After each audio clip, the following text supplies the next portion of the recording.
What's up, guys? Chooch out here on my Gotway M Super Pro, and this is the one before they started doing the hollow motors and everything like that in it.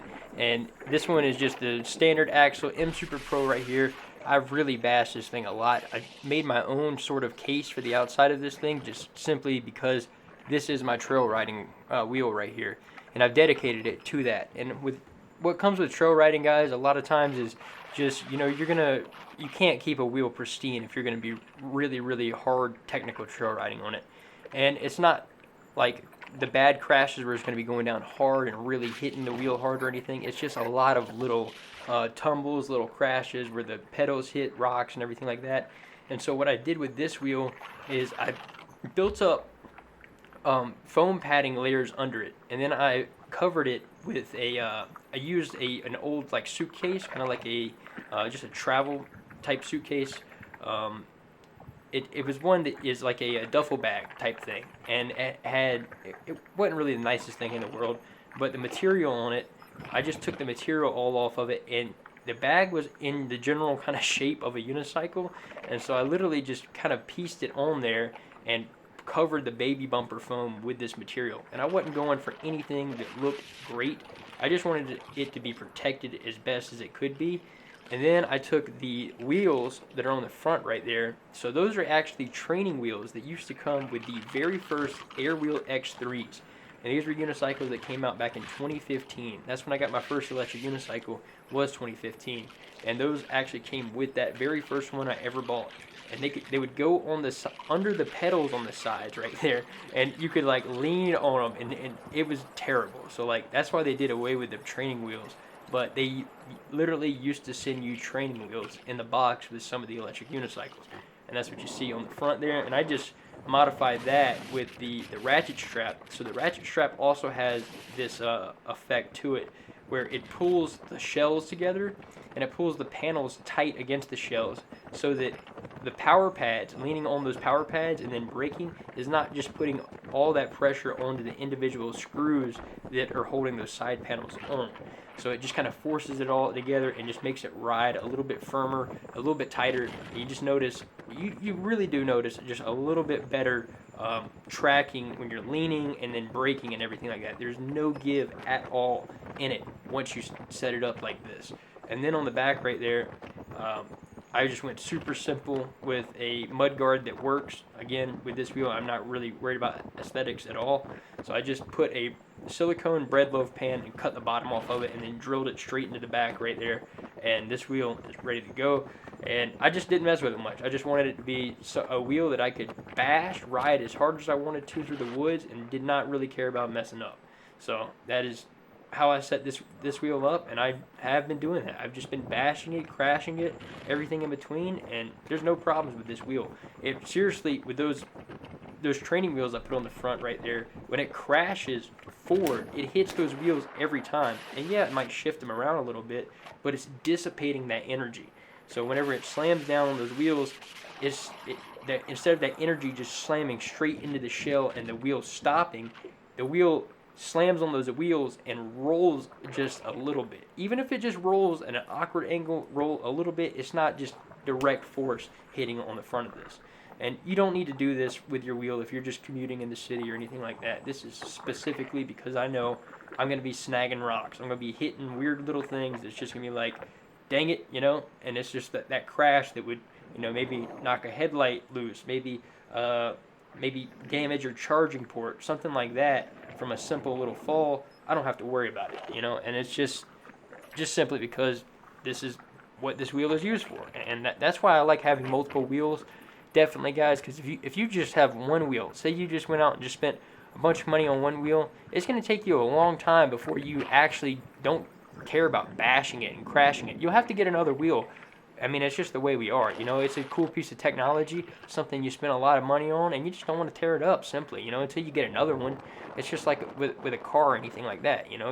Your first car, and if you only have one car, you're going to really baby that thing. But you get a second car eventually, something like that, and then that becomes your daily driver, the beater, and then you have your new car that you really want to take care of, keep fresh, keep clean, and keep the miles off of.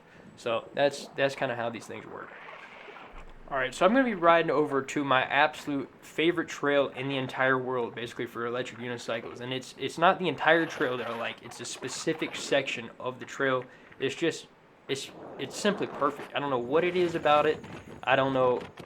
It just flows incredible, man. It's right along the edge of a lake, and the way this trail is, it's like a snake. It literally snakes back and forth through there, and it has jumps and little lips you can hit, and it's all really, really flowy, all fast. We're about to go check it out. So a really good wheel right now, if you want a wheel like this, that's just a good trail riding wheel. The one that Mike won the races on out at Doris Ranch, it was just a phenomenal wheel. That's, I think the perfect size, perfect amount of power, perfect speed, and just perfect for most people is the B-Goat RS19. And that would be the one that's the most similar to the one I'm riding right now, the newest one out of this one that I'm riding on. And eWheels has those, so those are expected to ship out late October. And if you want to pick up just a great all-around wheel that's not as expensive as the new wheels that are coming out, that's going to impress you, a ton, especially if you've never gotten into this hobby and it's the first wheel you're getting. The B-Goat RS19 1800 watt, man, you can't go wrong with that wheel. You simply can't go wrong with it. Like, I've been riding these Gotways for a long, long time, and the platform of style of wheel I have the most miles on is this one right here. It's like the M Super, the RS, the MSX, the MSP, all those, in my mind, are kind of the same type of style platform of wheel. And the newest one of that is the B-Goat RS19. And it simply is. I mean, it is the do-it-all wheel that I feel like is one that's not really talked about too much, and one that I should talk about more. I don't have the specific wheel, the RS19, because I got this one before that. This one has the speakers on the side of it, everything, just like that one, but it just does not have the hollow bore motor on the inside of it. And so the hollow bore motor is actually a good thing, guys, because you'll be able to jump stuff and land in ways to where it's not going to loosen up your pedal hangers. One problem with this wheel I have right here, I haven't had a problem with it, but one problem that can come eventually is just the loosening of those pedal hangers from hitting so many jumps and all the bumps and everything over time. The new ones, the hollow bore motors, just the design of it, you don't even need suspension. It pretty much negates any type of loosening that would go on with an axle. And that's one thing I really, really like about the new design of that RS, and why I think, even without having that wheel, that it is just, it's an exceptional wheel. So I have the B-Goat EXN, which is basically the larger version of the RS19, and it just has more battery power in it, and it's just a more powerful motor in it, but it is heavier. And so with riders like lower weight riders, you might really like the RS19, simply because with the EXN, that's a lot of weight that's rebounding up. With no suspension, you got to think about this, guys.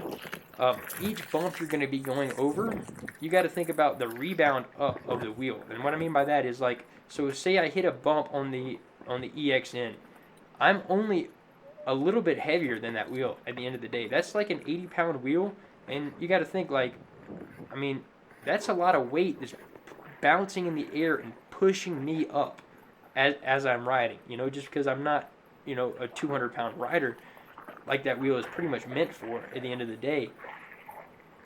Whenever that wheel bounces, that's a lot of weight that is just fighting me. With the RS19, you still get a ton of speed, you get a ton of power in there, and you can keep the wheel planted on the ground firmly whenever you're going across bumps or field or any type of terrain that may get that wheel kicked off the ground.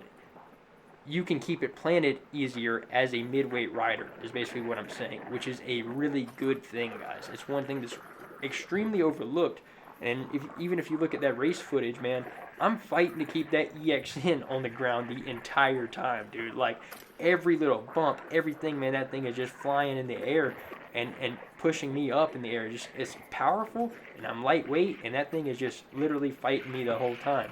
And it's not a bad thing. We were riding off-road on off-road terrain with no suspension, and you kind of see what happens with that. And that's why I'm also really excited about the S20 and the B-Goat Hero, because we're going to have performance speed there and also have that suspension. So with lighter weight riders like me, we can dial that suspension in and keep that wheel planted firmly on the ground so no speed is lost. So you're not being pushed up in the air, the wheel revving up, and you're not going anywhere.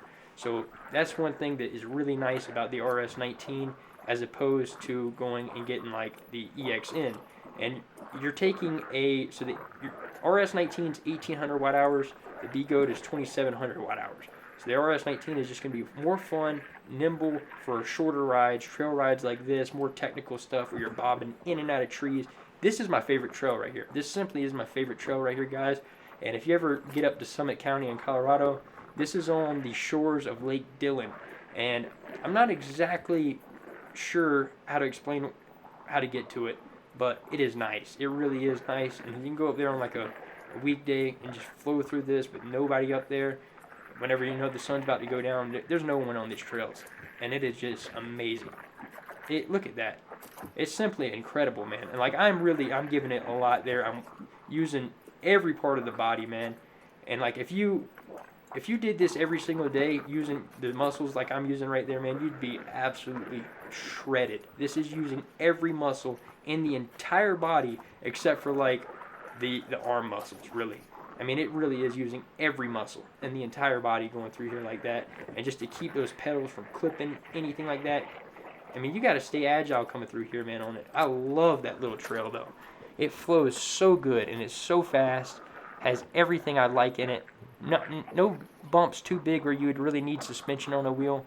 But that right there, that trail is what an RS19 would shine on. And that's why I'm saying, like, if y'all really want to get a performance wheel, if you have other wheels and you really want to get into the performance category, dude, shoot for that RS19 straight up.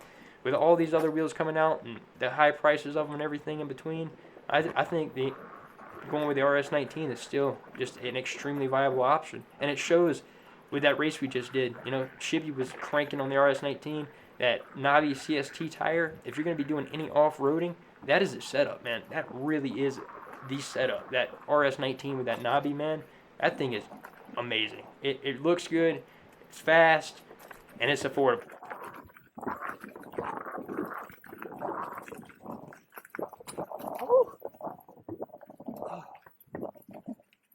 That's what you call creaming, bro, on a unicycle, dude. The core engaged the whole time. Every muscle. That's my favorite section in the world. That is it, dude. That right there. There's something about that section, bro. What? I have like energy just coming out of my fingertips right now. That's just so much fun. I love it.